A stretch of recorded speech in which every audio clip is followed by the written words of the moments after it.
Have you ever seen this happen? Someone you know, maybe a friend or a coworker, they achieve something really amazing, but instead of getting high fives, they get criticism. Or maybe you've been on the other side. A friend gets a huge promotion, and you feel this weird, complicated knot in your stomach that isn't just pure happiness for them. It's a strange and, let's be honest, pretty uncomfortable part of being human. Well, that whole dynamic, it has a name, the tall poppy syndrome. And the person who has dedicated his life to understanding it is Dr. Douglas Garland. Now, this isn't just anyone. After an incredible career as an orthopedic surgeon and a clinical professor at USC, he turned his focus to dissecting this exact phenomenon. He defines it as this built-in, almost instinctual tendency we have to criticize, resent, or even sabotage people who stand out. So today, we are in for a real treat. We're getting an exclusive preview of Dr. Garland's brand new book, which takes his groundbreaking research even further. We're going to dive in, explore how to spot this syndrome, get a handle on what really drives it, and, most importantly, figure out what it all means for you and me. All right, first things first. Let's really break this down. What exactly is the tall poppy syndrome? Where did this idea even come from? And who are the main characters in this all-too-common human drama? The metaphor itself is just so simple and so powerful. Picture a field of poppies. The tallest one, it gets the most sunlight for sure, but it's also the first one that gets snipped down, all to keep the field looking perfectly level. And Dr. Garland is very clear about this. This isn't a medical condition, with a virus or some kind of bacteria. No, it's a syndrome, a predictable pattern of, frankly, poor human behavior that's driven by our deepest emotions. And this idea, it's ancient. It goes all the way back to ancient Greece. The historian Herodotus talks about lopping off the tallest ears of wheat as a raw political strategy. Then, in ancient Rome, the historian Livy gives us the actual poppy metaphor, telling a story about a king who silently shows his son how to neutralize rivals by just walking through his garden slicing the heads off the tallest poppies. But it's in modern Australia where the term really catches fire and becomes a huge part of the culture. So in this drama, Dr. Garland says there are three core roles. First, you've got the tall poppy. That's the successful one. Then you have the cutter, the one doing the attacking. And finally, the cuttee.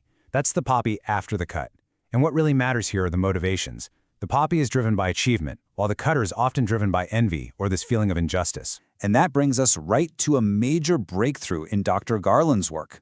He makes a powerful argument that for a long time, we've been looking at this whole syndrome in the wrong way. See, we usually think of the tall poppy syndrome as something that happens to famous people, celebrities, big shot politicians. But Dr. Garland's research shows that the most common form, the one that's most pervasive, is happening much closer to home. It's in our families, it's in our workplaces, it's in our friend groups. And this insight led him to a totally new way of classifying it. He splits the syndrome into two distinct types. You've got public TPS, that's the one we all recognize, targeting famous people whose own pride or greed makes us feel kind of justified in knocking them down a peg. But then there's private TPS, and that is the hidden epidemic. It's peer-to-peer, aimed at people inside our own tribe, and it's almost always fueled by one single powerful emotion: envy. This quote just nails the unique sting of private TPS, doesn't it?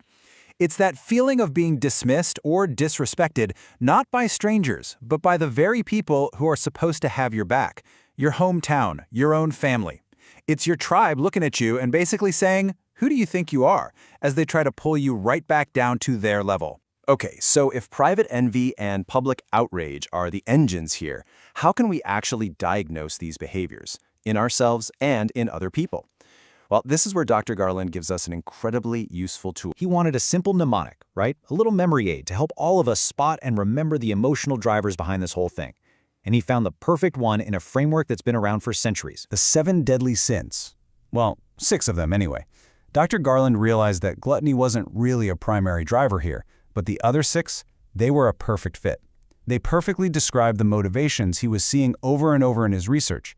They became his key to unlocking the whole thing. And what's amazing is how neatly these 6 sins divide between the players. The cutter, especially in that close-to-home private TPS, is usually driven by envy. That's the big one, along with anger and sloth. But the public tall poppy who gets cut down, they often display the vices that make us all feel justified in the cutting: pride, greed, and lust. But let's just zoom in on envy for a moment, because this is so important. Not all envy is bad. Dr. Garland makes this fantastic distinction, drawing on ideas from Aristotle, between malicious envy, the bad kind that makes you want to tear someone down, and benign envy, or what you could call good envy. Good envy is when you see someone else succeed and it lights a fire under you. It makes you want to work harder, to get better, to lift yourself up. And if you want a perfect real-world example of good envy, just look at the big three of men's tennis. For almost 2 decades, Federer, Nadal, and Djokovic dominated. But they weren't trying to sabotage each other. No way.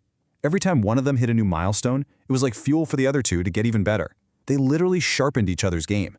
That is the power of turning envy into emulation. So, okay, we've got the history, we've got the players, we've got the deep-seated motivations. But, so what?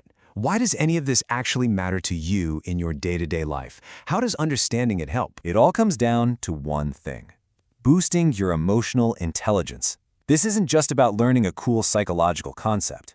Understanding these ancient patterns of human behavior is a practical, hands-on tool for becoming more self-aware and for navigating your world way more effectively. Seriously, think of this as a new toolkit. Once you understand the tall poppy syndrome, you suddenly have this new lens to see the world. You can start to understand your own feelings of envy or pride. You can finally make sense of those weird tensions at the office Christmas party or during a family dinner. And most importantly, you gain the power to consciously choose emulation over resentment. Everything we've covered has really just been a quick look into this incredible body of work. If you want to go deeper, and I really hope you do, you can visit Dr. Garland's website at tallpoppysyndrome.org. He blogs there all the time. And definitely keep an eye out for his new book. It's going to expand on all of this and so much more. So we'll leave you with this one final thought to chew on. The next time you see a tall poppy get cut down, whether it's on the news or right in front of you, or maybe you even feel that urge to do a little cutting yourself, ask this question: what's really driving the scythe? Is it your envy or is it their pride? The answer can tell you an awful lot about them and probably even more about you.